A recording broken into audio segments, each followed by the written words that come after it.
Has it made for better investments for people who watch these activist shareholders and decide they too can ride the coattails? That I don't know. It's not our world. It's a little bit of what we talked about at the summit. What I find surprising is that at least in our world, on the stress side, you would need to have at least a third of the debt to be able to sort of effectuate change. So a lot of what we do is constantly get on creditors committees and try to effectuate that change.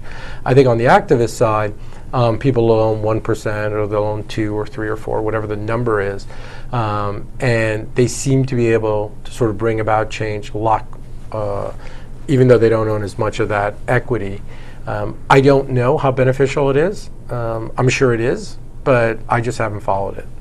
Let's move to Europe and Asia. Are you finding more distressed opportunities in both places? Is one more favorable over the other for you in terms of easy picking? I think you've got more opportunities in Europe right now, and I would tell you that's sort of where there's a big focus.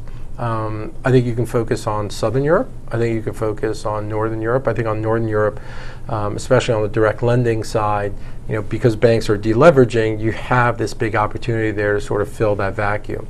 I think in Southern Europe, the question is how long is it going to take for Southern Europe to turn around? One of the issues that we have in Southern Europe is just the legal system isn't as strong as it is in Northern Europe. So you tend to be a lot more careful, and you want to end up playing, I think, in situations where you believe there's going to be greater upside.